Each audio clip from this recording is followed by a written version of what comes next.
Welcome to Leadcast. Let's go. Intriguing.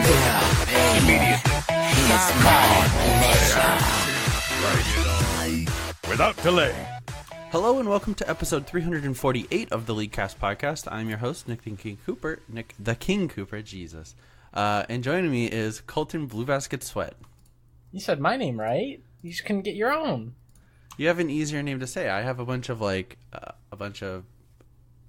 letters. Do you? I feel like we're about the same length. Honestly, wait. Yeah, mine has more. I don't know. Mine has I don't more know. letters. I just know. Blue Basket's longer than the King. Colton is longer than Nick. And then Sweat is, what, the same length? One. No, yeah, same length. No, one less letter. Yeah. So, okay, so mine's, I have a more letters in my name. No, in your full name? Yeah. No. Oh, wait, are we going Nick What? or Nicholas? Oh, I forgot Nick is shorter than. Yeah, Nick is shorter you than got Colton. I got two letters in my first name more than you. The King is what, 7 Wait. versus Blue Basket, which is 10. I want to take back the past 20 minutes. Okay, we've only been recording for 1. It's not been 20 minutes yet? Nope. Oh, Hey, what are we boy. going to talk about in this League of Legends podcast Hey. this week? How many letters She's are got in every champion's name? There's going to be a lot of letters in this episode, so you're looking forward to that one. So we've got Rising News, which we got a bunch of stuff in the news, and we could talk about all of them. I'm kind of excited for some of them, kind of not excited for others. We're going to do a bi-weekly that kind of pans into the Metakaiser / world section, and then we're going to talk about a roundtable question. And I guess last week's was already answered for us, as we'll be seeing in our news. We got a pretty spicy cheese pick that might actually be the best cheese pick so far. And then some questions, along with the return of the quiz master. So, Colton, how was your week? My week was pretty good. Played a whole bunch of rank, and it's going pretty well. Been sticking on the Pike hype train, maintaining a 66% win rate over now, I think, about 50, 60 games. So I'm at D3, 65 points right now. Probably would be higher. I think I lost 3 games today, and 2 of them were because people AFK'd. I've been playing very well, and I've been doing with the jungler, and literally we really don't win games, or we don't lose games if someone on our team doesn't AFK. So that's been going really well. Again, yeah, I've been playing really a lot of Pike. If Pike is banned, I'll do Alistar, Leona, or Thresh, just kind of all engage supports. If I get topside, I'll just do Scion or Urgot. So I'm abusing the strong characters. I'm playing a small champion pool, and hey, guess what? I'm climbing. That's kind of to be expected, I guess. But it's going well. I think probably 4 games out from catching Aiden. If not, it might be 5. Yeah, I think it's probably 5. It just depends on my LP gains. Mm-hmm. But I'm looking to catch up and then overpass him. Oh, you're D3. So as of right now, Colton is D365 LP. I said that. And I believe, well, let me continue. And I believe Aiden is D20 LP. Mm-hmm. So, it's pretty close. 4 games if I get 18 a game, or if I get 17, 18, but it's been closer to 16, 17, so I think I'll probably need 3 games to hit series. Mm-hmm. But other than that, yeah, I've been watching, Better Call Saul on Netflix. Very good show. Really liking that still. What else have I been up to? I saw a movie in theaters, and I'm forgetting what movie it was. I was telling you about it, because I was like, it's good, and you were like, oh, I've heard bad things. Oh, Venom. Venom, yeah, I really liked it, so I would recommend it. I think it was pretty funny and good, and I enjoyed it. But, Okay. Yeah, that's my week for the most part. I mean, school's been pretty normal. Nothing else really going on. How about you? Hey, I survived the hurricane. And it actually wasn't very bad at all, to be honest. So we came away unscathed. Fortunately, I think I lost internet for about 5 minutes, and that was the extent of the the hurricane damage, I suppose. So I came away really fortunate. The rest of the city that I live in didn't come away so fortunate. And there's downed power lines and trees all over the place. Like, there's a ton of places without power, and I can't imagine being in Florida without any sort of air conditioning.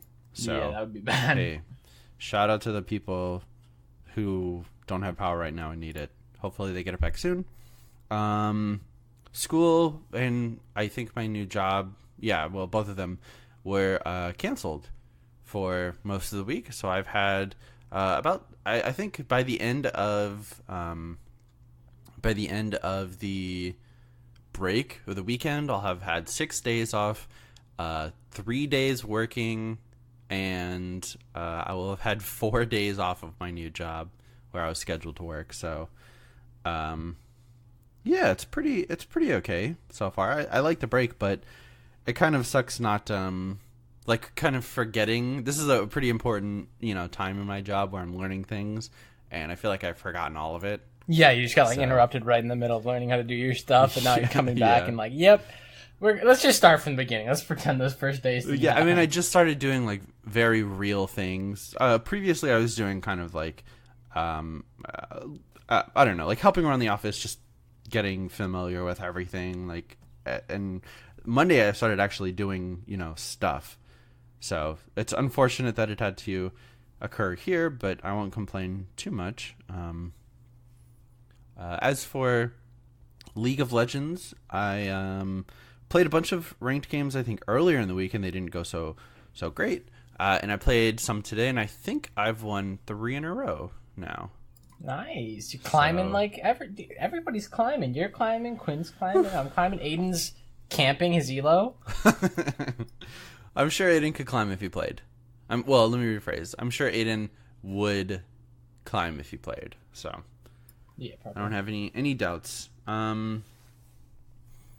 So I think that's just about it. So let's jump into the Rising news. We got quite a bit to go for. First things first, I guess, to answer last week's roundtable question from Riot, we're going to get victorious Orianna. So, hey. I'm who hyped would've about saw it that one because it's an coming? Orianna skin. But yeah, also just what? The more I think about it, the more it's 100% should be Swain, right? It definitely should be Swain. Or maybe Galio. I could see a victorious Galio. I could see either of them, but yeah, it's again. I'm not unhappy with it. I'm hyped, but it's a little odd. You could have done victorious Orianna any time, any of the last 4 years, and it would have been more appropriate than now. Yeah. But Almost hey. more appropriate than other champions. Yeah, But, oh well. it's still cool though. Yeah, I'm sure it's gonna look fantastic, honestly. And it's I imagine it victorious Orianna. She's always good, so it's nice to have it, right? Mm-hmm. Maybe they couldn't decide. Maybe they couldn't decide on a bunch, between a bunch of characters. So Yeah. yeah. Plus, I guess Blake's putting up a good point. They've been putting out skins for her almost one a year, so maybe that's why it's they've just been well, she's had a new skin all the time. So finally, it's been a while since she's had one. I guess, even though Dark Star is not that long ago. Yeah, but I think wasn't Dragon Trainer Swain last year or Dragon Master or whatever? Yeah. Was that last year or was it early this year? I think our chat's saying this year. Yeah, it came out right after the rework, so it would have been the very start of this year, I believe. Okay. Maybe during the preseason or whatever, but yeah, that's okay. It'll be cool. Yeah. Next up, we have some competitive rulings for a couple players.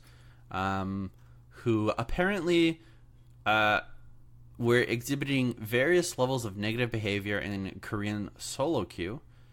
So, not I guess maintaining the summoner's code. Yeah. To the highest degree, but it's nothing like the in the past where we've had like racist things happen. Yeah, so it was I guess just like a little bit toxic, things like running it down or AFKing when like games are going bad. So 4 players got fined, the most of which I believe it was Uzi got fined $2,000. Yes. Which I thought it was funny. Like it was like NA players was like 1,000, and then like the Chinese player was 2,000. I was just like, yeah, it's because he's got all the money. That Chinese League of Legends money. That's why they find him more.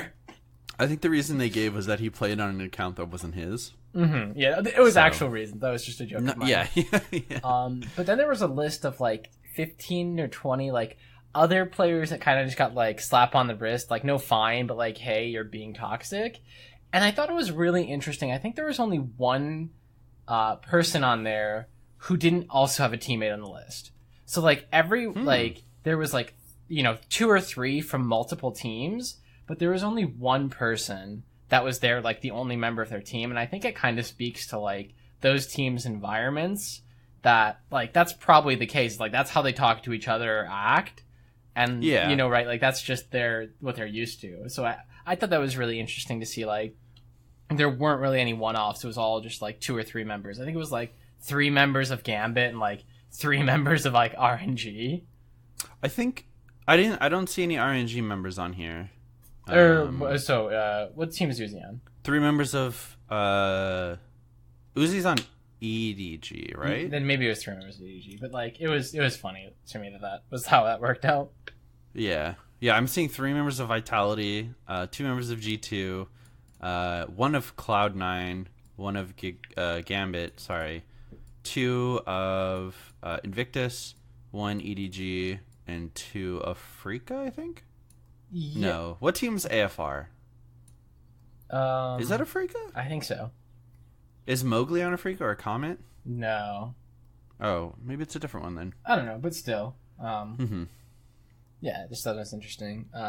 Yeah. So the players that got the players that were fined are Diamond Prox, The Shy from Invictus Gaming, I Love Uv, the head coach of Afrika Freaks. Okay. And Uzi. Yep. So for all toxic behavior. Cool. It's I mean it's nothing like the pretty racist stuff we got a couple years ago with Svenskeren making that pretty offensive account name. Yeah, right. So, yeah, this is much lower scale, but still worth talking about at least. So then, do you want to move into the top 20 list? Where's Bjergsen? Yeah, World's Top 20. So this past week they released World's Top 20, I guess before the start of group stages. So we'll run through it really quick, give our thoughts on who belongs where, kind of who's overranked, underranked, not on the list, etc. Number 20, Doublelift. So wait, before we go, I just want to stop and like mention this list was an effort between Jat, Deficio, and Papa Smithy. So this wasn't like all of the casters voted. This wasn't like a public thing. This was Papa Smithy, Jat, and Deficio. So just kind of from that lens, we kind of have to take it, right? Yeah, one from NA, one from EU, one from LCK. And I think though, like all of them, very good knowledge of the game. Like, wasn't Deficio at some point like on a pro team? I'm not sure if he was on it or if he was coaching one. Yeah, and then like Jat's been mid to high diamond for many years, I think, right? Yeah. Jat's like pretty good at the game. If he still plays, I wouldn't be surprised if he doesn't play anymore. And then Papa Smith, just very knowledgeable. And so. Papa Smith, I think is the most knowledgeable caster at the moment. Anyway, that context. I think that a lot of times like who makes the lists determines the list, right? Yeah, if it's an NA only crew, they're gonna obviously have bias towards NA. So with number 20, Doublelift. I think that's probably fine. Yeah, based on his 2018 performance as a whole. Yeah, I'm fine with him being here. I think he is top 20 and definitely the not like upper echelon. So 20 is a good spot for him. And that is another thing that I guess we should mention is that it's not just going into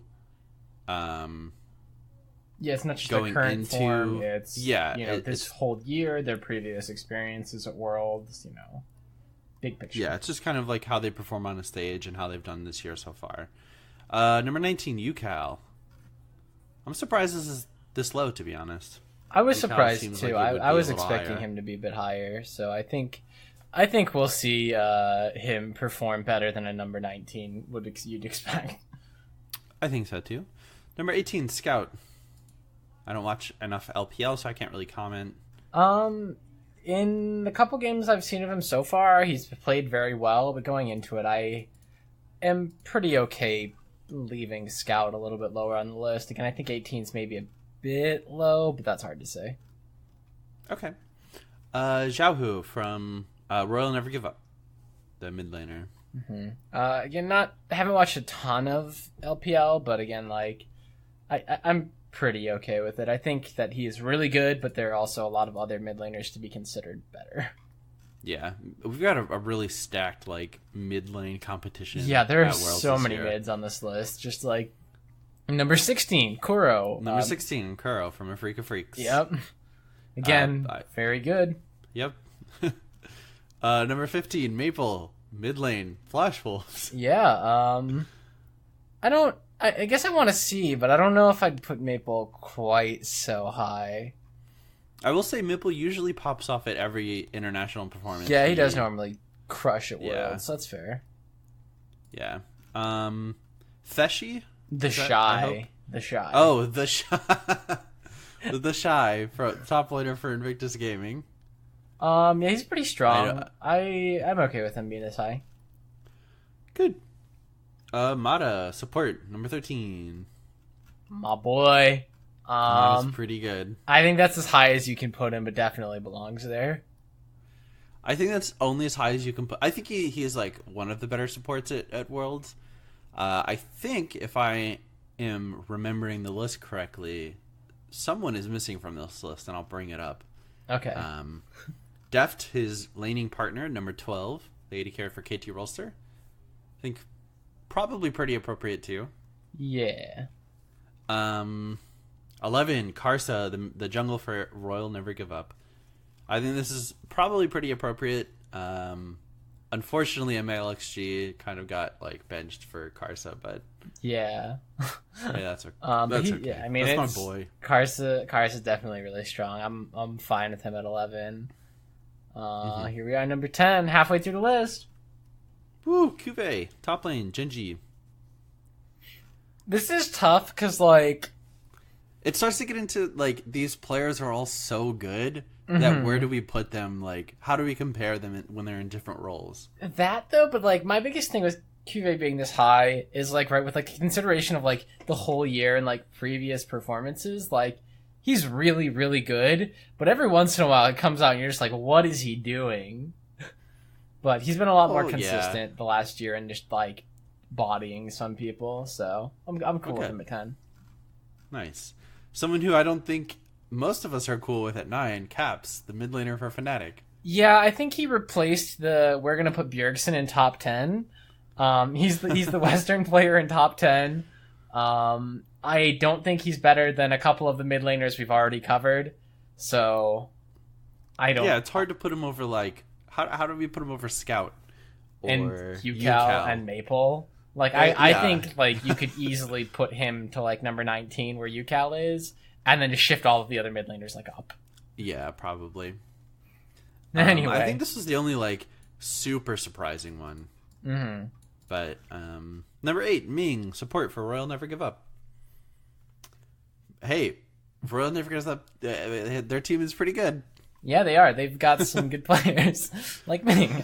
He's been really good from what I've seen of him. So I'm excited to see what Royal Never Give Up does this tournament. Number 7, Sword Art, the always performing support for Flash Wolves. Yeah, he does well every Worlds. Flash Wolves always comes in and does their thing. So I'm totally fine with Sword Art at 7. Yeah, it's kind of largely as a result of him. Number 6, Meb, top lane KT Rolster.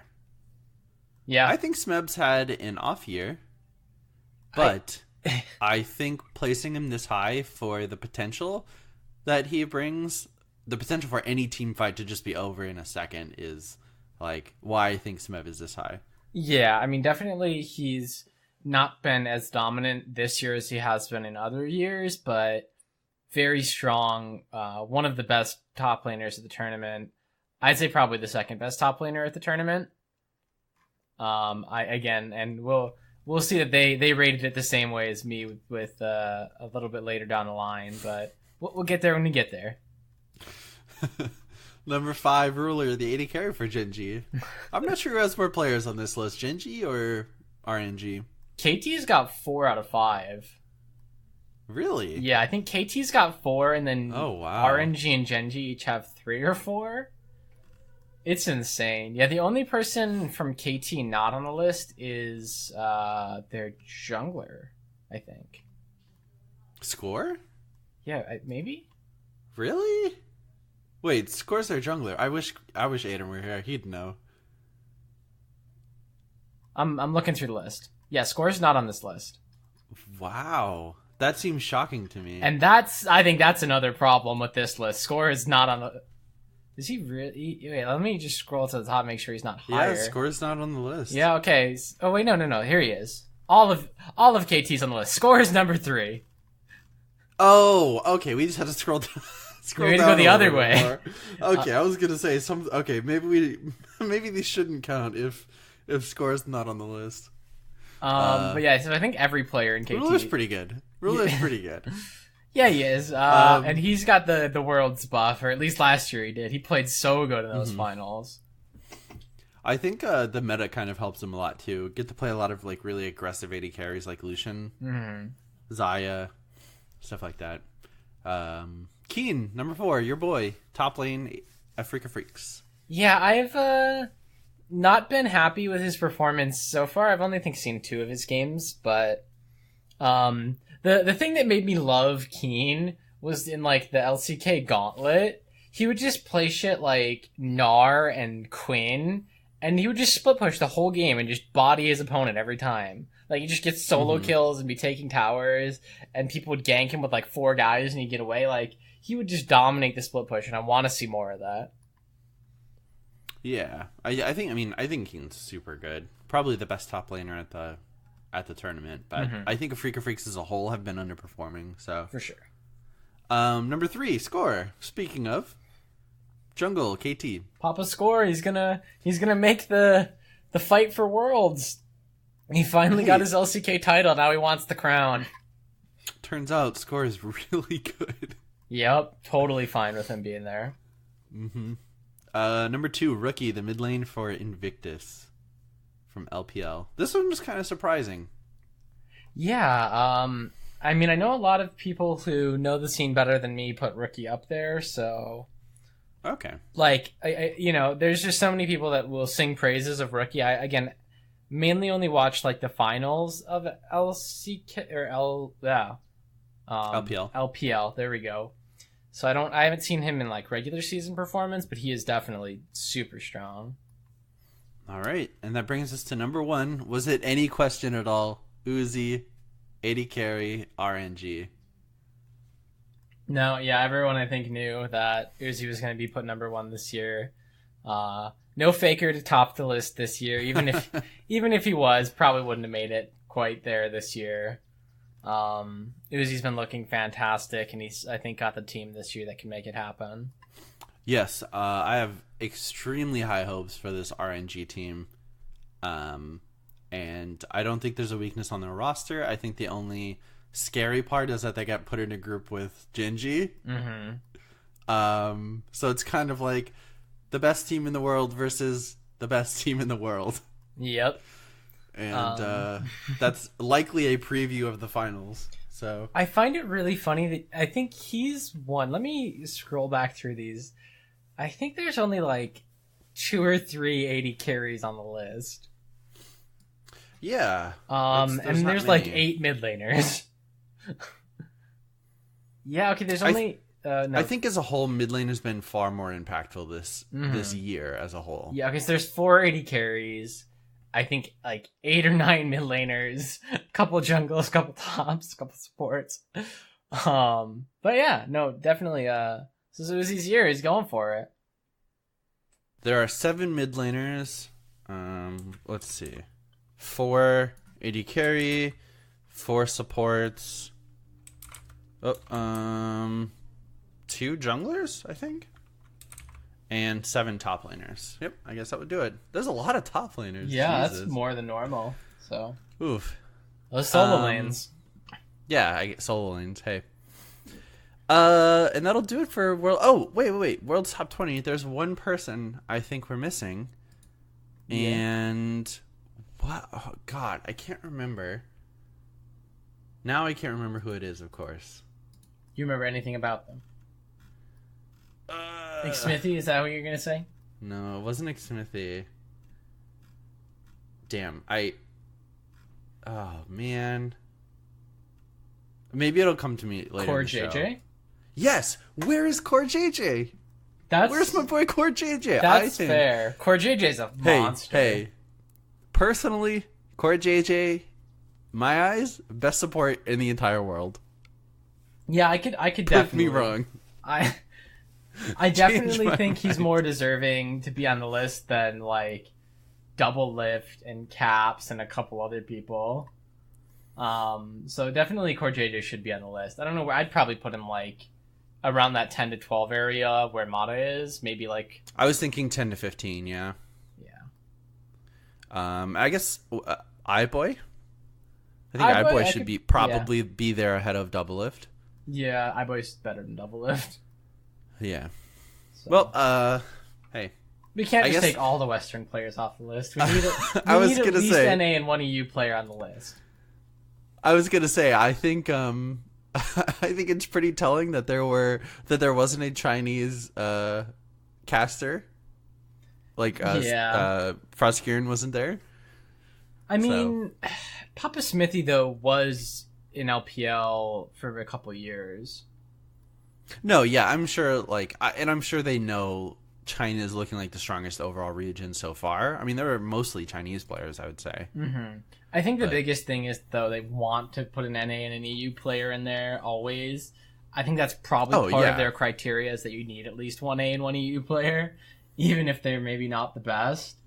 And unfortunately, they don't have Bjergsen to fill both of those roles this year. Well, because Bjergsen makes everyone happy because he's an NA player from the EU. So they're like, yeah, Western teams are catching up. Well, okay, so consider it from this way. They make a perfect top 20 list. There's no room for discussion, right? You look at the list and you're like, okay, cool.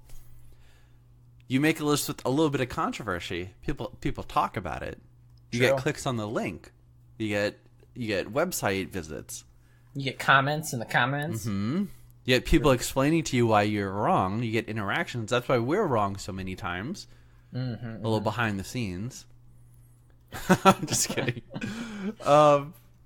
Hey, Patch 820 is live right now for non-Worlds parts, I suppose.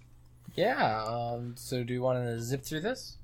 Yeah, let's do it. Ezreal, hey, his visual update / gameplay update is in effect, and really that means he has a new W. So it kind of works. I've been explaining it as a LeBlanc orb that is a skill shot and passes through minions.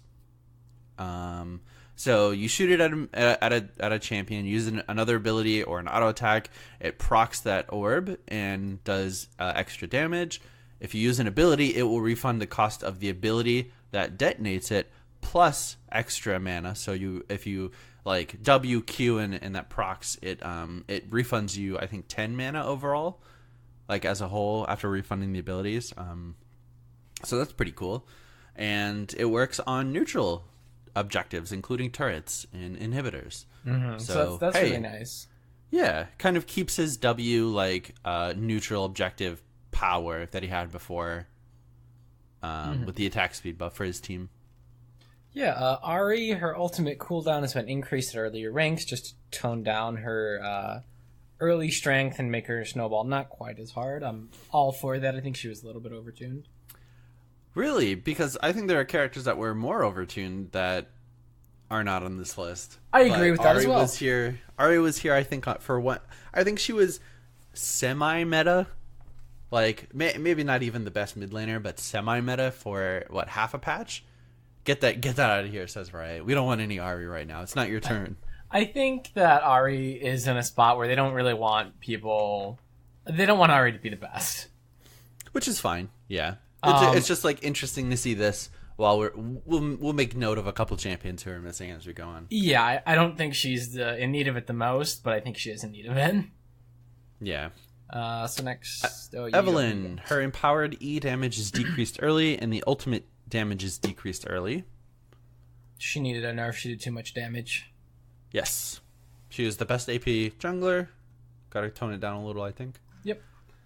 Graves' base attack damage decreased. I'm totally fine with nerfing Graves. He's still hollow strong, though. Yeah. 3 AD, that's not going to mean anything. Jhin, passive no longer scales off of Hail of Blades while Jhin is out of combat. So, champions with Hail of Blades got an attack speed bonus to their first 3 autos, including the first one.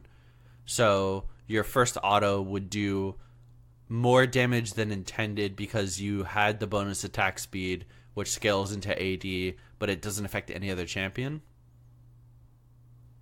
Mm-hmm. So, hopefully that makes sense. I think this kind of ruins Hail of Blades Jhin, honestly. And now I think everyone's kind of stuck with what is the healing one? Fleet Footwork. Fleet Footwork, yeah. I've seen some Fleet Footwork. I've seen some Comet Return. I've still seen some Hail of Blades. I think it just evens it out so there's more of a choice.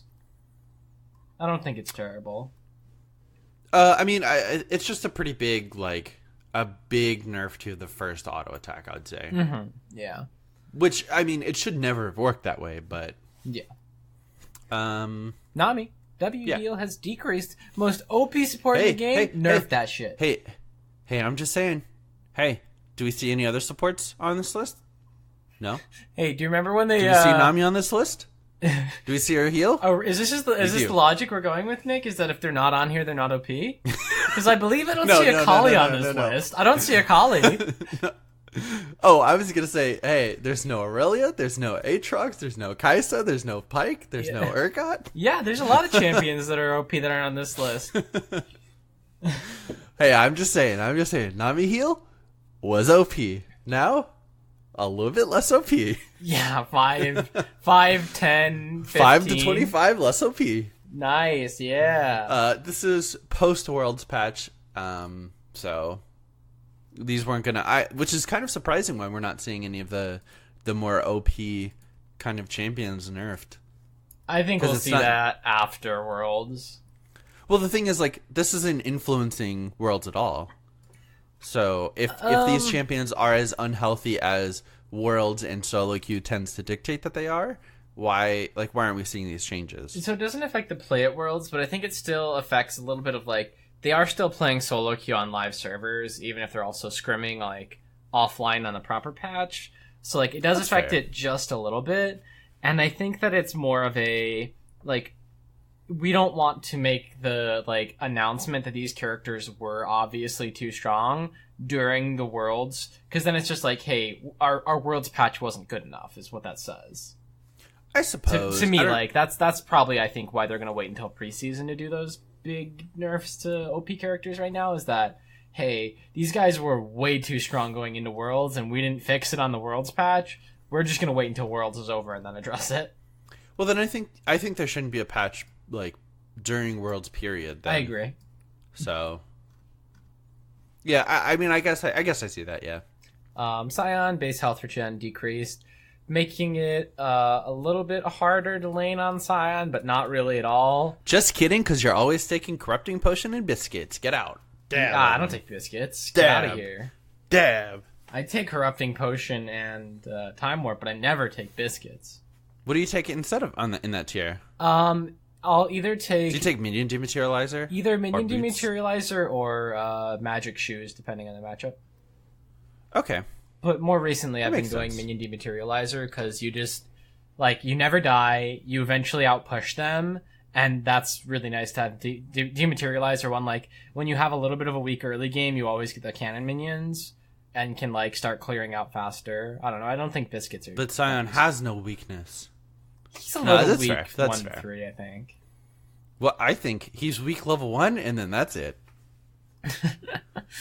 I've been playing some Scion. It's insane how easy it is to win lane with that character. Your combo is, did I hit my E? No? Try to hit your E next time. Did I hit my E? Yes? Killed them. My playstyle on Scion is just push, push, push, never die. It's great. Push, push, push. Work is the poop. Runes, Dark Harvest. Dark Harvest was way too strong. It was probably a little strong. So they nerfed the 20 base. They nerfed 20 base damage from levels 1 to 18. Honestly, Dark Harvest is still probably the best rune in that tier. Yeah, I think. Unless you're able to proc electrocute a bunch. I think, yeah, that's like the real issue. I don't think is that Dark Harvest is that OP. It's that electrocute and Predator fit such different like characters that it's just like the best option, and like it just did more damage than electrocute, and Predator only works on a couple people. Yeah, they're almost like too niche. Mm-hmm. Where, hey, if you want to go down this red tree, like you kind of have to pick one of those three. Hail of Blades is pretty bad, so don't pick that one. Yeah, but like it's like you don't really have a choice on the character. Like it's not like you're like, oh well, Graves, I want to go electrocute this game, or Dark Harvest this game. It's like no, you just there's always just the best one, and it's most often Dark Harvest. Yep. Anyway. Go ahead. Yeah, you can see if you're eligible for rewards in your profile now. So where was this? Because I couldn't find it. Is it in ranked? I don't know. Wait, I see it. Okay, it wasn't there when I looked earlier, but it's there. Where do I see this? So you go to your profile initially, and then straight down from your level / icon near your chess and reroll progress, stuff like that. Boosts. Oh, there it is. So 3 Qs gold over. Plus. I'm eligible. Yeah, I am also eligible. Speaking of eligibility, the rank season ends November 12th.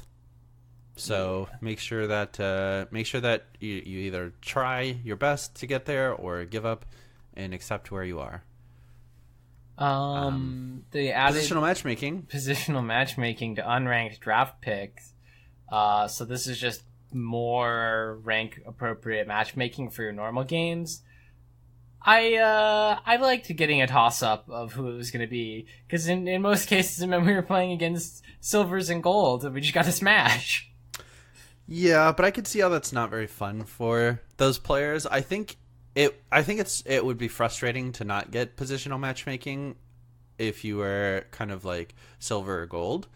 But I think it's fair for like diamond, or I'd say like plat plus players to get positional matchmaking. Yeah, I guess the other thing that was frustrating was like I was trying to play like some cheese picks, and I was like, oh cool, another D4 mid laner.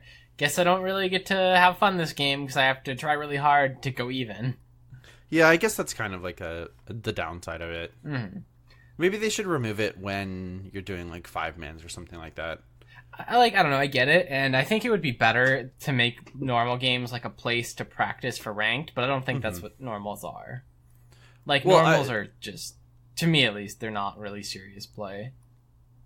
Yeah, I mean, that's the kind of, like, difference, I guess, is that's where it's subjective, you know? Yeah. Some people play ranked to practice, and some people play ranked to do it pretty seriously. Or normals, I'm sorry. Mm-hmm. And to have fun. So did some bug fixes. Nothing really matters here. I think the only one that's pretty important is Jarvan's passive, dealing less damage than intended with Tiamat's passive. Mm-hmm. I think that's the only one, honestly. Yeah, other ones are like visual stuff. Yeah. Dragon Trainer. I do want to say, hang on. I do want to draw attention to one that says jumping out of Tahm Kench's belly directly into Talia's ultimate no longer causes you to lose control of your champion for an extended amount of time. What a very specific, Yep. like, bug fix. Jumping out of the belly into a wall? No worries. It's okay now. You can do that. Thank you, Papa Riot. Upcoming skins: Dragon Trainer Heimer, That's got a Infernal lot of letters, Amumu, dude. and Hextech Malzahar. Ooh. Oh Will you man, be picking up any of these? You're gonna get the Infernal Amumu. I'm gonna right? get the Infernal Amumu, but I don't need it. I already have 10 Amumu skins. But you like this one and you like Amumu. I love Amumu. He's so fun. We got some chromas for Dragon Trainer Tristana, Dragon Trainer Lulu, and Infernal Amumu. Yeah. That's the patch. Oh, there's also the KDA skins that they talked about. Or they showed. That's on the PBE, yeah. Yeah, I mean, like, it's not this patch, but that's coming up. Yeah, I mean, we'll talk about them when they get released. Okay.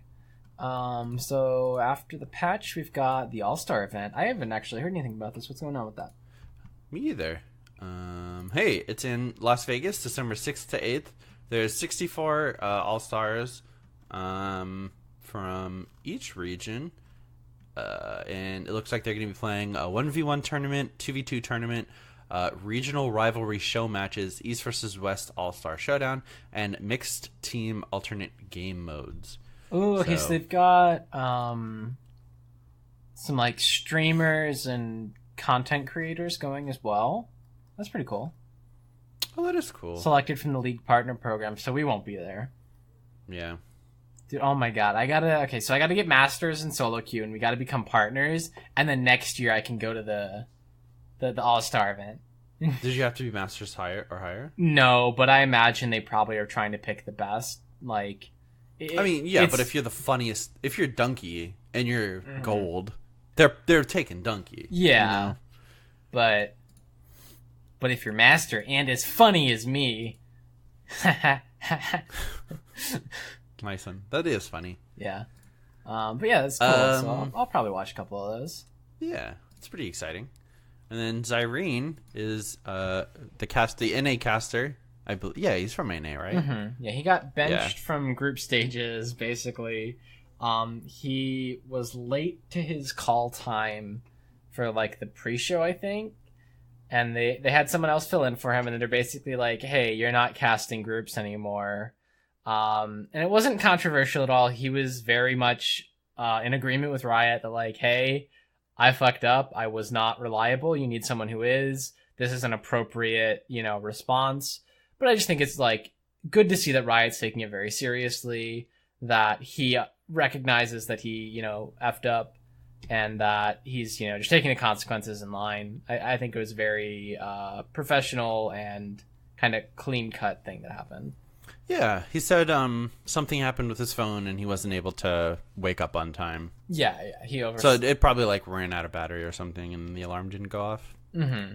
And again, yeah, very, very simple. They were like, "Hey, you're not doing groups." He's like, "Okay, yep, sounds good." And even in his video, he was like, "I would have been like upset if they didn't, because it would show that they like weren't taking this seriously. Like there have to be consequences, and there were, and so that's good."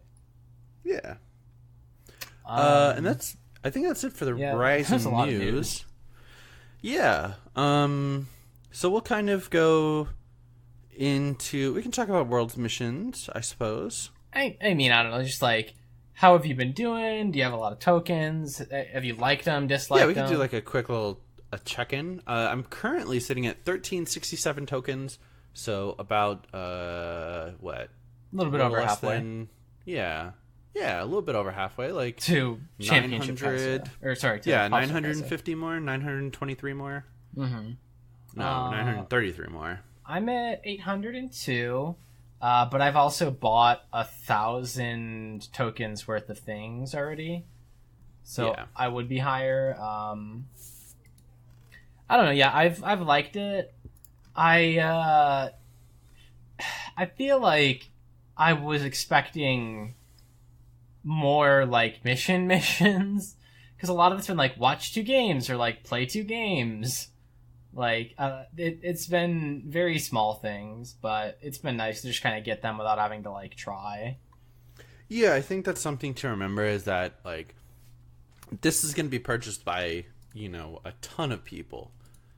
and you can't make them too specific because then you're gonna have stuff like, hey, play a Darius game, and how are you gonna get 300,000 people to play a Darius game?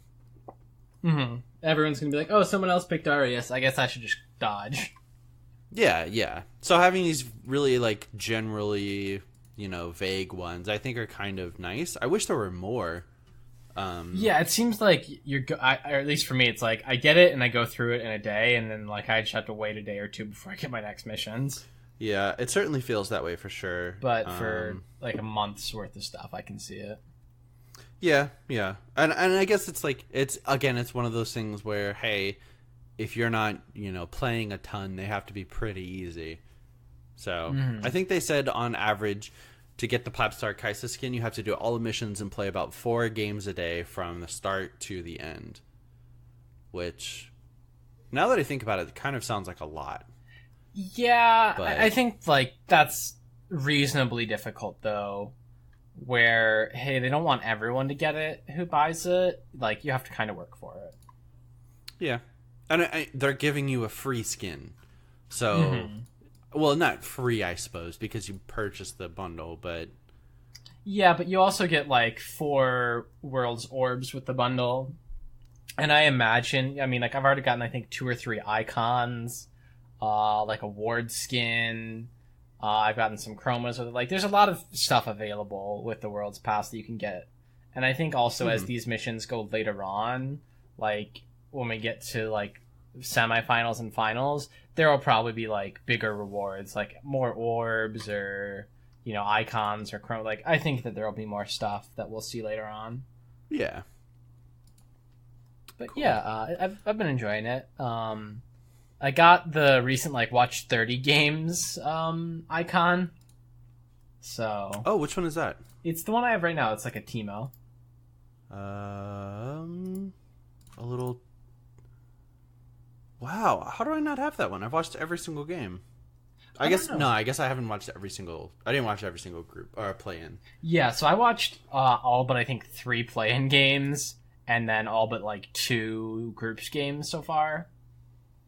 And again, like part of it might have been that maybe you watched some of them not on the website. No, I've made sure that I'm not watching any worlds unless it's on the unless it's not on the Okay. website. Yeah, maybe, and then like you just haven't gotten it yet, or you'll get it though. Yeah, for sure. I think that's kind of it. We just wanted to touch in and give our thoughts about it. So I will share with you a piece of stat, I suppose, from the Twitter account LOL Esports Stats, and shout out to Quinn for I guess kind of linking me to this. Okay. But And right now, this is for groups, not plans. this is for groups, not plans. Okay. Because we have a new entry to the 100% pick ban. 2, right? Yeah, No. one. Yeah, because Ajax Yeah. and Urgot were already there, and we've added Kaisa. Yeah, so we'll talk about this, and I think we should talk about any surprising champions. I guess anything like that. I guess give our thoughts. So first up, the most pick/banned champions, and it has their appropriate win rate here as well. So we can talk about that. Aatrox, Kaisa, and Urgot have 100% pick ban presence during group stages.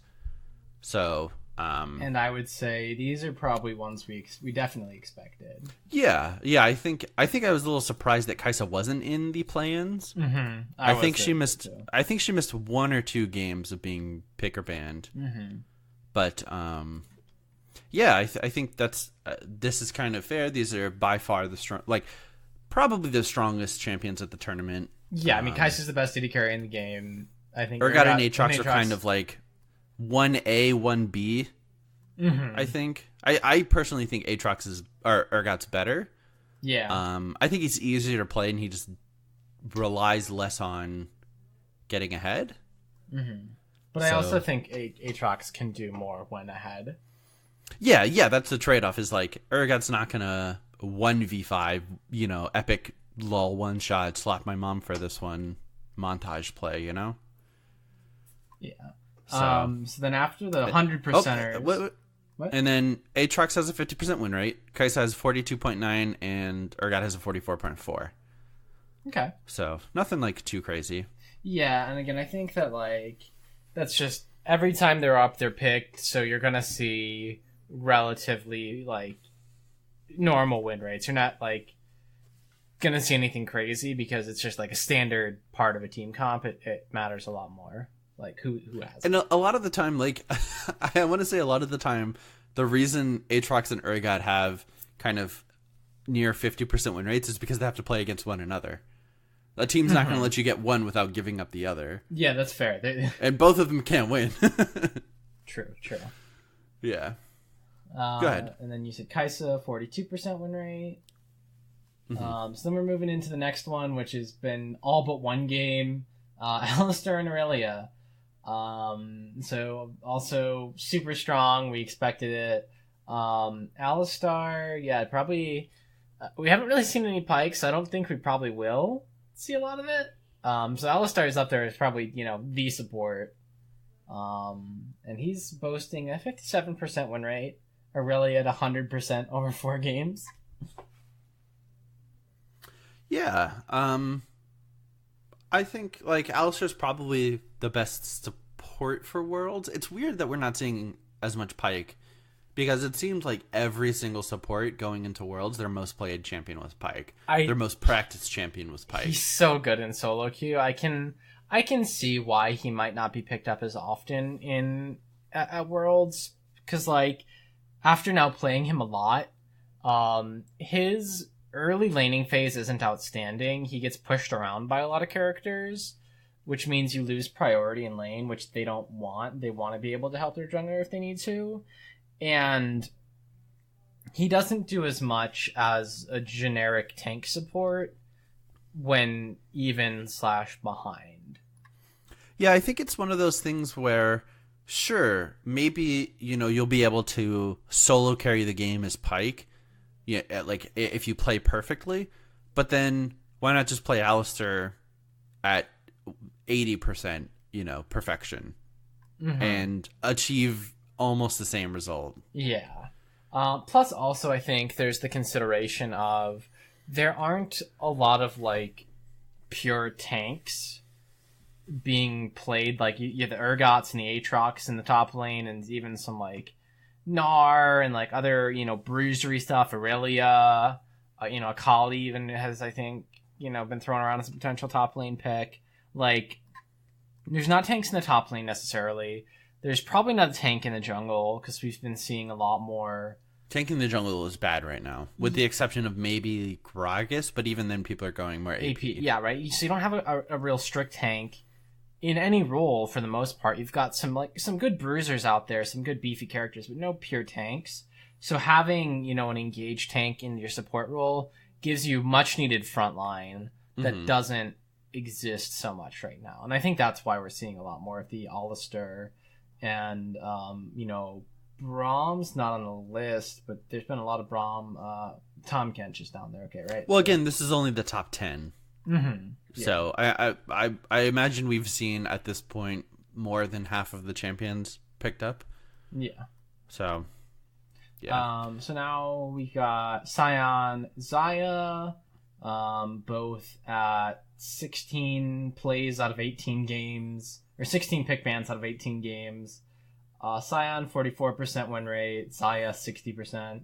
So I think Sion's also kind of sitting in that area of like, if there's a Sion, then there's like an Urgot or an Aatrox in the other team. Yeah, it's like one of them has to win. Yeah. I think like this Worlds has shown me that Xayah is probably she's not Kai'Sa, right? But she's probably the second best thing. And personally, I don't find Xayah like super entertaining to watch or enjoyable to watch. I think it's kind of lame that she has a get out of jail free card. I think it's more entertaining to see an AD carry get picked off or have the opportunity to play well. Mm-hmm. Yeah, and it's kind of like you take that away from the game and it's like, whatever. Yeah, I'm not a giant fan of seeing Zaya up there as the best. I think we'll probably see some Tristana develop as we see more games from Uzi. Yeah, we've seen a couple Tristana games, and I think they've been primarily from Uzi. But like, yeah, I mean, in terms of late game power, right? Kai'Sa's probably number one, and then Zaya's probably number two right now. But I think definitely we're gonna see as the tournament progresses some Tristana, and some other strong late game characters. Yeah. And then we've rounded out little tier: Sorry, go ahead. Akali, Rakan, Tom Kench. Yeah. And I actually think the Akali, who has one pick and a 0% win rate, if I'm not mistaken, I think that was picked by Keen. That was Keen. Yeah, it was a top lane top Akali. Yeah, Freaky's been underperforming. He didn't do much with it. Yeah. But I think it is interesting, though, that it's tied for first place in number of bans with Aurelia. So Yeah, that's kind of surprising. they recognize how strong this character is. Like, it hasn't been picked up when it's been not available, but I think that's because you can, I think, deal with it in the mid lane. And like it's not ideal, but like you can. And I think that there's just been more priority right on the Aatrox and the Urgot. So they've been locking those in. Yeah. And so I then think it's Rakan. pretty interesting. Yeah, and then Tom Kench, 3-pick, 0% win rate. I think it's pretty interesting that 1, 2, 3 of these champs have an above a 50% win rate. Yeah, of these Four top of 10 them- big bans. 4 of them at 50% or higher. Mm-hmm. So the most picked champs aren't necessarily the best ones. The most winning. I think they are the best. Well, yeah, I'm sorry. I meant most winning, yeah. They're the best champs, but They aren't a free win. yes. Yeah. None of them are free wins except for maybe Aurelia, it looks like. Yeah, really, 100%. It looks like if you get Aurelia and Alistair, the other team should just give up. Probably. So Or really a Zaya. Zaya's 60% over 10 games that's played. true, yeah. That's real good. Jesus. So yeah, that does it for I guess World's meta right now. Yeah. And then I guess we go into roundtable. So last week's question was, who do you think this year's Victorious skin will be for, and why? And you're all wrong because it's Wait, I gotta go to the because thing. it's Orianna. No. Okay, so we got hopefully Kled to make up for the janky Halloween skin. Timo. Oh, I should probably say who these people are. Astroz said, Kai'Sa has played such a large role since her release this season. She has almost been top tier since. I think that's why we got Popstar, but definitely not getting championship. We've got a vote for Kindred, one for Deer, one for Zoe, a Scion, Kha'Zix, Aurelia, Kai'Sa, Camille, another Kindred vote, a Targ vote. Championship Kha'Zix equals Victorious Rengar. Draven. Nobody, I think, said Orianna, yeah. Not seeing any. There's a vote for Lucian, Galio. Red Lefty said Orianna today after this delete. Oh, did you put it after? Yeah. That's lame. Okay, Red Lefty in the chat says, fuck you, Nick, I was right. After I said everyone was wrong. But he put it after the news came out. Yeah. So. Tisk, tisk, tisk. That's cheating. So it's Victorious Orianna, for any of you who haven't seen it. There's a small Fires. teaser. It's like a 5-second video where you just kind of see like the ball, but I'm hyped. Cool. Yeah. So this week's roundtable question, I just pulled this from the list. What champion lock-in do you see and get instantly triggered? I'm gonna say this on your team. on our team. Well, we could say it on the other team. I was gonna say on the other team in your lane. Okay, so that's one way to take it. So my answer is gonna be like, if I see this character on my team, I'm triggered. Oh, we could do both. Let's do both. Okay. One for each. I guess in my lane on the other team, easy, Yasuo. I know I'm not gonna have a good time. We still have a pretty good chance of winning, but I think that champion is a little ridiculous. And for a company that has a history of nerfing champions based on popularity, for this champion to be as popular as he is and not receive any touches is mind-boggling. For me, I get a little triggered when I see a Darius in my lane. I don't want to deal with Darius. His kit makes sense, and then you get to the heal. Yeah, I don't want to play against Darius. And then characters that trigger me when my teammates pick them: Teemo and Ezreal. Ezreal, really? I do not want to see a Teemo on my team. I do not want to see an Ezreal on my team. Huh. I was telling you and Quinn this the other day. I feel like picking Ezreal, you're just volunteering to lose lane. And in most cases, we're going to lose lane, and we're not going to have priority, and we're going to give up dragons, and we're not going to be effective in team fights. The standard solo queue Ezreal, I never seen it. I've had, I think, one of the past, 8 Ezreals do well, and I just don't want to deal with that. I want a real AD carry with auto attacks that does damage. That's fair. And Teemo, I don't want in my game because so my problem with Teemo is I think a little bit more logical than my current hatred of Ezreal.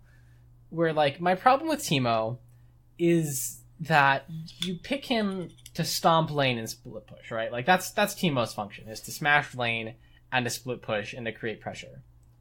And he normally wins lane and creates some pressure, but he's so useless after that unless you have 2 solo kills and a tower kill and have been ganked twice and escaped by 15 minutes, it's not enough. It's not worth it. Unless you are absolutely dumpstering on Teemo, which most of them don't, they're don't worry guys, I did 500 damage to the tower and have a 10 CS lead. And it's cool, well they have a Scion and we lose team fights because of you. That's my problem with Teemo. That's fair. I guess this one was kind of hard for me, but I guess I'm gonna go with Jace. I think you have to be super good with Jace to make him work, and I just don't play with players that are super good at Jace. Yeah. Granted, I don't see him very often, but when I do, it's probably a loss.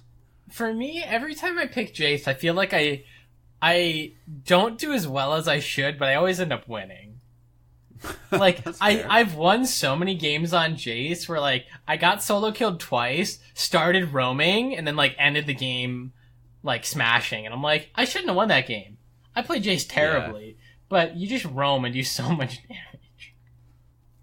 That's fair. At least that's what I do, because I normally lose lane on him because I'm dumb and bad at Jace.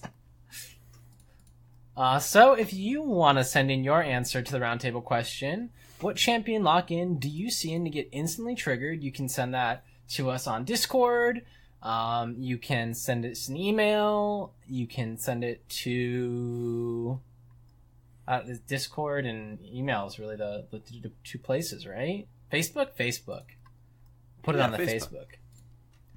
And cool. You should send in some answers because we want to know. Let's continue with Colton's section of sexuality. Cheese pick. Wait. So cheese is an aphrodisiac, Yeah? Tell me more about that. Maybe there's a cheese that's like that, but I don't know of any. Except for Cheese Whiz gets those pennies right off. All right, so I'll start with just the actual cheese. So you got Manchego cheese. It's a cheese made in the La Mancha region of Spain, known historically as the home place of Don Quixote. Do you ever read Don Quixote? Ooh, I have not, but I am familiar with the story. Okay. So Don Quixote de la Mancha, also from La Mancha, Manchego cheese. It's a sheep's milk cheese, and it's aged between 60 days and 2 years. It's a firm, kind of, dense cheese with a buttery texture. And it also has some small air pockets, so not holes like a Swiss cheese, but but just like small little air pockets. Ooh, interesting. Yeah. And to go with our Manchego cheese, we've got a very recent development to the solo queue ladder. Yeah, Jesus. This is a very cheesy pick, but it's also quite effective. Inting Scion. So, what is the point of this build? Basically, you're playing Scion to take towers, and that's about it. You kind of spend the first couple levels just farming, surviving lane, like getting to a Tiamat. And then once you have Tiamat, you pretty much just push. If they kill you, it's fine. You walk up and you just bash the tower, and you take a lot of towers, and you get a lot of farm, and your deaths become meaningless because your gold is just not worth anything. So what are we taking runes-wise? We're going to be going Grasp of the Undying, Demolish, Conditioning, and Overgrowth. So Grasp, again, you're just going to have more health eventually. It'll help you be a little survivable in those first few levels where you're just trying to get to your items and not, start inting yet. Demolish, obviously, is going to help you take towers faster. And then Conditioning and Overgrowth just make you the tankiest in the long run, which, again, the tankier you are, the more hits you get on the tower, the better you push. With it, I'm going to take Time Warp, Tonic, and Minion Dematerializer. I've seen some people taking Celerity. Is Celerity the cooldown one? No, Transcendence is the cooldown. Transcendence, yeah. So I've seen some people taking like Transcendence and Gathering Storm again for like cooldown and more damage. It'll help you push. I like having this I like going the utility tree because it's going to give you more health. And then with Minion Dematerializer and Time Warp Tonic, it's just going to, again, help you push faster with Dematerializer. Time Warp Tonic is just going to make you a little bit harder to deal with in those early levels and easier to survive. I think it just gets you to those first items safer and better. And then that's just my kind of preference, but I think there's definitely room that you could do other things. In terms of the build, you go Corrupting Potion, and then you rush a Titanic Hydra. You're doing that just really to clear minions as fast as possible. You then go into Tabbies, get a Sterix Gauge and a Zerat Portal. Again, Sterix is just making you survive a little bit longer, and you just have a bunch of health where, hey, it eventually goes away, but then you come back, you've got a ton of health in your zombie form, and you smash the tower. Zerat, again, you just want to hit the tower and hit it as much as you can. After you kind of have those core four, you can move into other tank items. You can get a Sunfire Cape. It'll help you push even faster. You can get like a Warmogs or a Thornmail. You can get a Spirit Visage. There's so many options. You can go an Iceborne Gauntlet. Really it's about, at that point, if you've hit 4 items, they're probably out of towers to take. Yeah, you get in the game pretty quickly. Yeah, I've seen it in action, and it's a nightmare. It is, and again, with your ultimate at max rank, you can do like 1,000 damage, I think. So it does like up to 1,000 if you run the full distance, and I don't know if it actually does full damage to towers because I don't normally ult into them. But if it does, towers have armor, so it's probably reduced. Yeah, but it can do a lot of damage. Yeah, it does a lot. It does a lot. So yeah, that's Inting Scion. And probably the best cheese that's ever been suggested. Get your freelo right now. Yeah, you can use that for some freelo for sure. Mm-hmm. Also, please don't call it inting. Please call it strategically minded. No, you're inting. Scion. I had like an inting Yasuo the other day. No, I don't think that works quite as well. No, okay, so here's the thing. Like, he was getting dicked in lane by an Aatrox, so he was just like inting and proxy farming. And just, he was like 0-11, but he was even in CS with this guy. And eventually, like, late game, he came back and did a lot of work. And I'm like, that's a really interesting approach to take when you're getting smashed in lane, is be like, okay, fine, you can kill me, but I'm gonna, like, hold my tower and keep even in CS. Like, you're not gonna take my tower.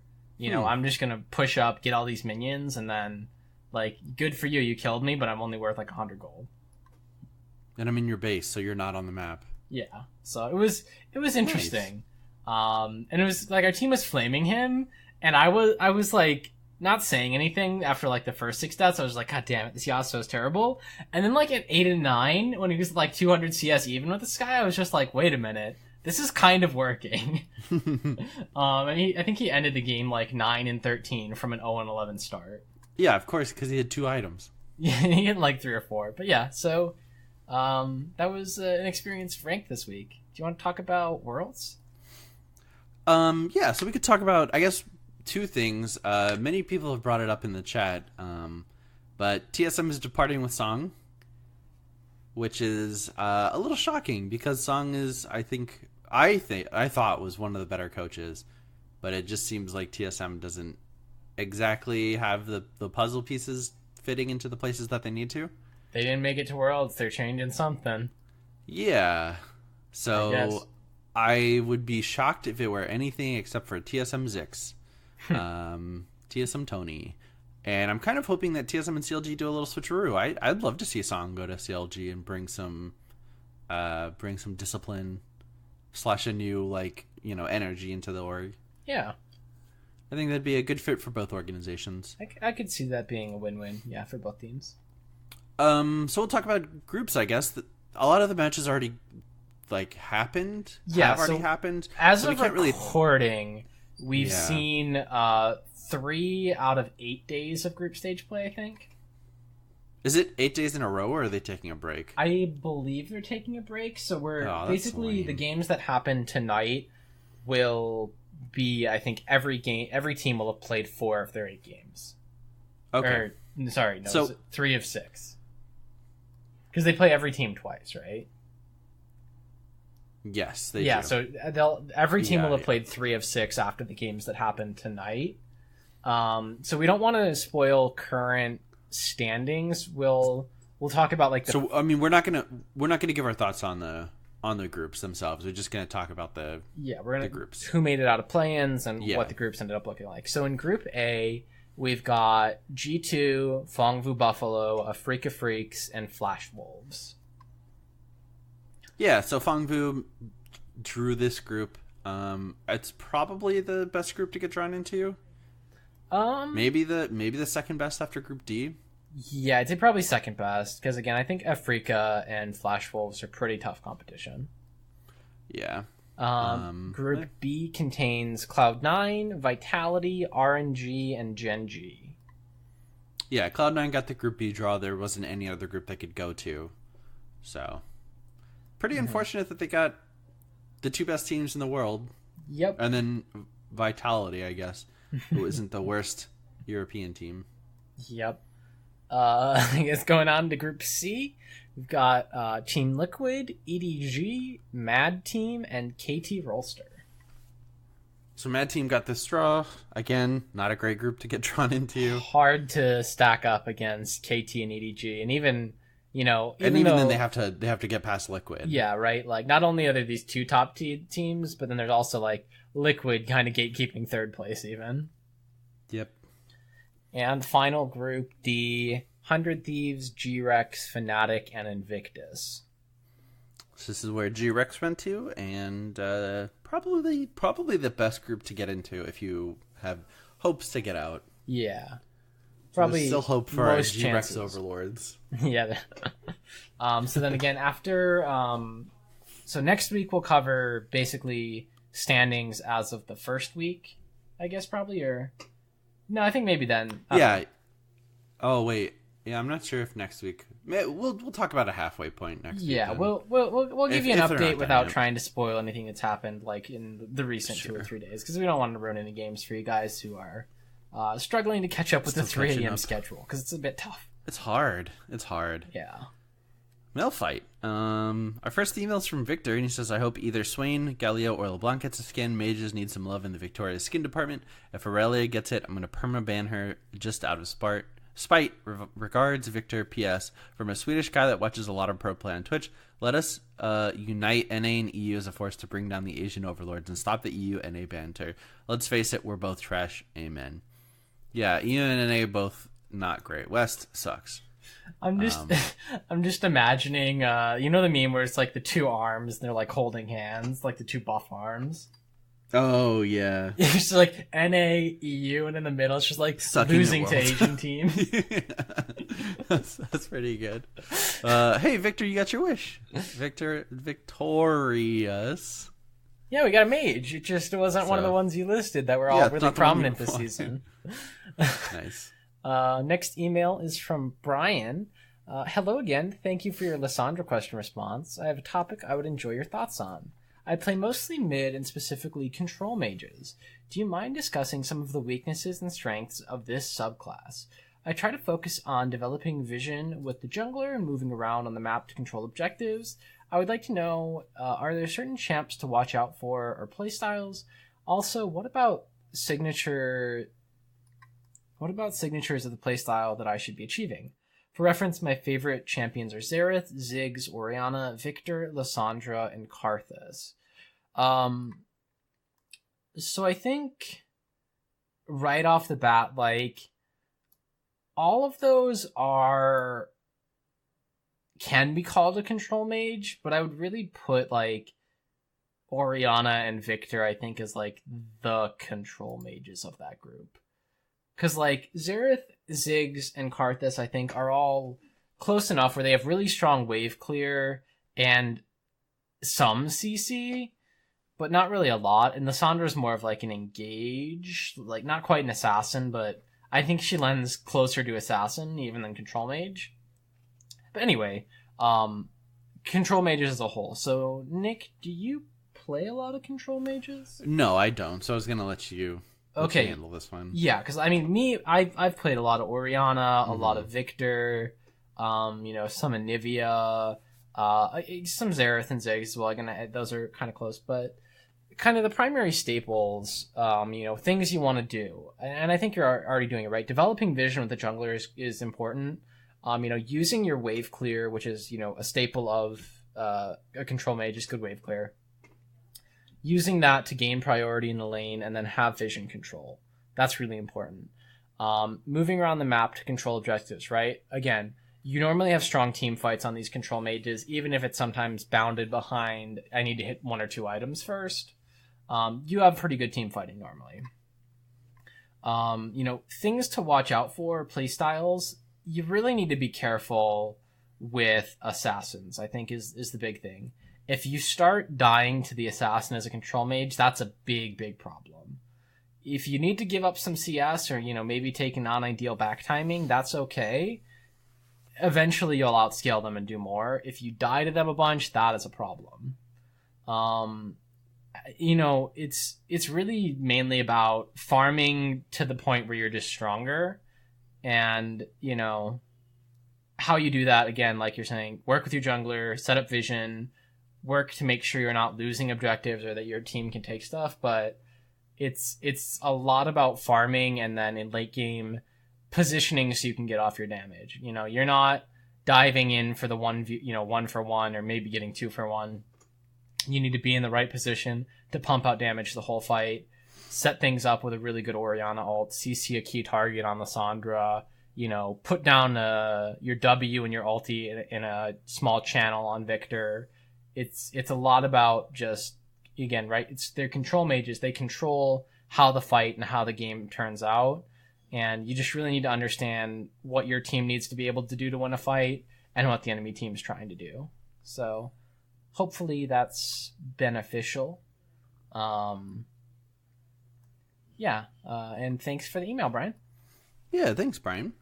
Next up is from Fabled. He said, hey guys, I know you went over some of Riot's criteria for choosing a Victoria skin, but there's one champion that I wish that would get one Victor just think it would be called Victorious, but with Victor spelled Victor. I think it'd be even That's funnier funny. if it was just still Victor. What if it was just Victor spelled with a C? Just Victorious, the normal one. Victorious Victor. No, I just want it to be Victor, like Victor. That would be pretty funny. Like, it doesn't say Victoria, so it just says Victor. Thanks for the email, Please, Fabled. And finally, we're going to close it out with a quiz that we received from our resident quizmaster, Blake, he said, "Hey guys, Blake here with another one. One of your favorite segments of the Male Acast podcast section. What will Blake fuck up about this quiz? Probably all of it, but it doesn't matter. I'm going to do it anyway. First question, what's your credit card details? Okay, that doesn't count towards points, but here are the rules. I will have a first, a second, and a third place to each question I put up. 1 point for third, 2 points for second, 3 points for first. I will be counting the points. Each week we will have one person who is reading out the questions, and it will rotate each week. After someone has answered, the other question gets to try and get one of the remaining answers. Keep going until there are none left. One answer per turn. The person who goes first on the turn is the person who yells out their buzzer word first. By the way, make up buzzers. Funnier gets 1 point. Host gets to pick who gets the point. Hope you all got that question. Questions will be on this doc. I will send an answers doc just for the host. Now, if there is a problem, blame it on Aiden and take a point away from him. So there's just 2 of us right now. So I think we should start keeping track once everyone is back. Okay. So this will just be like a warm up to get us back into the quiz. All right. So kind of rotation. So my answer, first question: what is my credit card details? First real question. What marksmans have the longest ranged auto attack that includes abilities that extend range? And auto attack counts if it procs Press the Attack and Storm Razor. Okay. So 3 right answers, but he's included 4 more, I guess, to help us out. So does he want the longest potential range first? Is my understanding of the question is longest range? Well, there's 1, 2, and 3, right? Mm-hmm. The first one has the longest range. The second has the second longest range. The third one has the third longest. Okay. So if you got to guess all 3 of those before we can move on, unless you give up. Okay, and it said 80 carry in the question, right? It says marksman. Okay, so then number 1 is Kindred because she's got infinite range scaling. Yeah, Kindred. Number 2, I believe, would be Kog'Maw. Not Kog'Maw. Is it Tristana? It's not Tristana. Those were 2 that were in the sub listing, but not in the top 3. Oh. This is gonna test you. One of these is really good. The other one's kind of like it's an interaction. Because of her headshot. Caitlyn. Because of her trap/net headshot. Yeah. Yeah. Okay, so that's 2, right? Yes. And then And there's 1 more. Caitlyn was the second highest. Okay.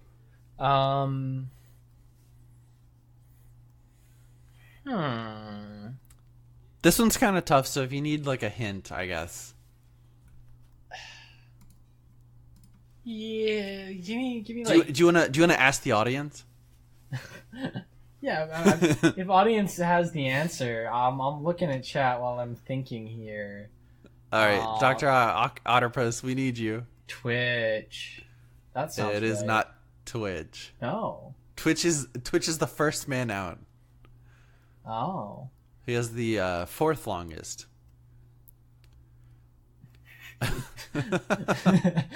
Beetlejuice saying Twitcher funny. in chat. Yeah.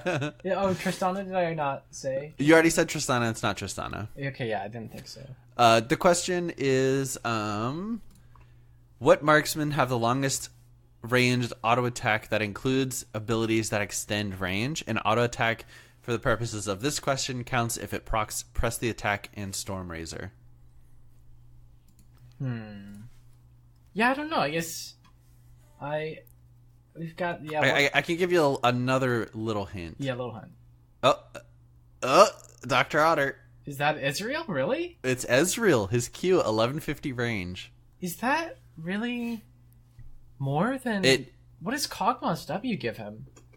Kog'Maw's W gives him 710. I guess it's 710 total plus the 150 from rapid fire. Oh, okay, gotcha. Yeah. Okay, that one's a little cheesy. That was a little cheesy. Yeah, like I had Ezreal, I was thinking, but I was like, no, it can't be Ezreal. Like I didn't think his Q was that long, and I'm like, it shouldn't count, but that's fine. He listed it in a way that counts. Yeah. It was a good, I guess, modifier of the traditional question. So, well done. The second question is, what were the past 3 champions without a dash, blink, or movement ability? Or, I guess, an ability that allows them to move to a certain place. So, like, we're not going to bring up, like, Tom Kench. Okay, so yeah, we're okay. So the most recent 3 champions without a movement ability. Yes, a movement ability. Oh God. I'm gonna be terrible at this. I really have a poor memory for when characters came out. Does this include reworks in the timeline? No. Okay. No reworks. So I can give you a base hint, I suppose. Sure. So there's 2 marksmen and 1 mage. Okay. So marksman Jin, is that one of them? Yes, Jin is the second. Okay. There's a marksman released more recently. I was gonna say Kaisa, but that's not true. Yeah. Shit. Who's the other recent marksman? Chat's lighting up, so I guess I probably shouldn't look at that monitor, but I kind of want to cheat. If you want to phone a friend, go ahead. I think you should save it for the mage, because that's going to be a tough one. Okay, so for the Zaya, is that guy? Is he right? Is it Zaya? Yes, Zaya. Her ultimate doesn't count as a movement ability because you move at the same speed as walk. Like you move your walk speed. Yeah, I'm fine with that. Yeah. So for mage, it's got to go pretty far back. I feel like all the mid laners have one. It's got to go pretty far back. Is it Swain? It's No. not Swain. He was released in like season 1. It's not quite that far. Orianna? Not Orianna. She was released, I think, in season 1 as well. Okay, Zara. This champion I don't know. was released in season 4, it looks like. Cassio was way earlier than that. Yeah, she was season 1. Oh man, it's like a traditional mage, right? Like a mage, not like a man. A mage. It is a mage, not like an Akali mage. I'll put it that way. He has seen some play as a support. Vel'Koz? Vel'Koz.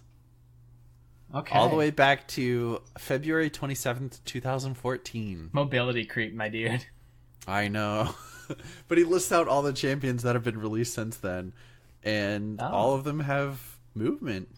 I'm kind of shocked that there's only been this many champions released since then. Yeah. All right. Well, Aiden would have won that one. There's only been 20 champions since 2014. Oh, okay. I guess 22, I suppose, including Zion Jin. Finally, the last one. This one's gonna be test your like solo queue knowledge a little bit. All right. So, what are the 3 lowest win rate mid laners right now? That currently are sitting at 42% is the lowest, 44% is the second lowest, and 45% is the third lowest. And these are according to champion.gg. Oh, and God. And these are I will say these are traditional mid laners and not like Jarvan middle. Azir. Azir is third with 45%. So actually the highest out of the 3 listed. Okay. Galio? Not Galio. No, yeah, it wouldn't be Galio. Lux. Not Lux. Maybe this is a little tough question.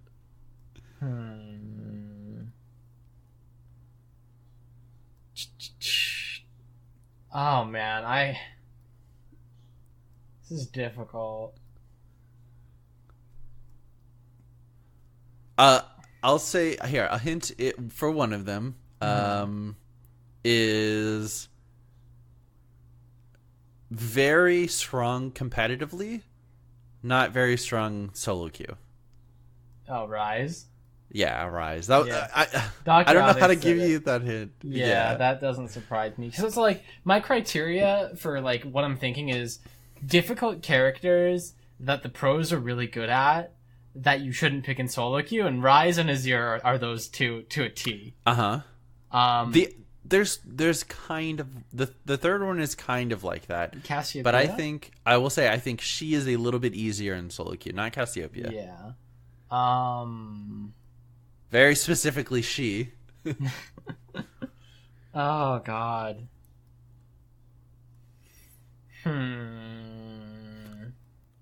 I can give you like an ultimate hint if you're if you're You just ready. go for it. I don't want to. I wouldn't be surprised if she had a higher ban rate than win rate. Katarina? Not Katarina. You can take Worlds data into this as well. LeBlanc? Not LeBlanc. I don't even remember who was banned. She had a Akali? one pick, Akali. Oh, okay. Yeah. Yeah. Mhm. Yep. Akali is sitting at 44.5% win rate. But So- when there's a good Akali player, it is unplayable. Yes. But I there's played a lot with of like a people who... Smurf Akali the other day. It was crazy. Like we would have won that game like 4v5. Insane. Yeah. I think she's suffering from like, oh, I see my teammates doing well, or I see enemies doing well with this champion. I've got to pick this champion. Yeah, and I think she's one of those you probably need to put like 15 to 25 games Yes. into before you're really good. I would say at the very least, probably higher, probably more. I guess so. For me, I put that number normally. Like I think 15 to 25 is like the hardest champions. Really? I probably wouldn't put any character over like 30 to 40 games of like how long it takes to learn and master. But I think I particularly pick up champions very quickly. I think so too. I think that kind of lends itself to your like, I'm gonna play everything all at once play style. Yeah. So it's because I've been playing this game for so long and so diversely. Where like I'll play like right throughout this season, I've mained jungle, I've mained top lane, I've mained support, and I've mained mid. The only role I haven't actually like mained for more than a day is AD carry. Mm-hmm. And I think that leads to, again, right, I'm playing different characters all the time. I'm practicing different roles. I pick things up very quickly. Like, I think most characters within 10 games, I, like, feel very, very confident on. Yeah. So, Well, hey, thanks, Blake. I would say that was like a, I'd say 7 out of 10 quiz. yeah, it's a good quiz. I like that. I think the first two questions, great. The last question, a little subpar. So I got to take off 30% for that. So room to work. Hey, room to work. Positive, constructive feedback, and we'll craft you into the quiz master you were meant to be. Hey, everyone in chat saying your quiz was fun. Otherwise, so. Yeah. Hey, that takes us to the end of this episode. Thank you for listening. You can check out our website, leaguecastpodcast.com. Follow us on Twitter at Leaguecast, at LeaguecastFrost. Facebook is Leaguecast. TeamSpeak to us at LeaguecastPodcast.com, and Discord, which you can find on our Leaguecast homepage, or you can ask one of us for the information. You can send us emails, mail at LeaguecastPodcast.com. Follow us on Twitch, twitch.tv/bluebasket and /KingLardout is where we stream. We're currently... Oh, we forgot to talk about Dying Light. Hey, we're currently playing through some Dying Light. So you can tune into /KingLardout. Make sure you give it a follow for sweet Dying Light gameplay. And then if you super like us, you can support us on Patreon, patreon.com/leaguecast. Thank you guys for listening, and we will see you next week. Bye. Bye.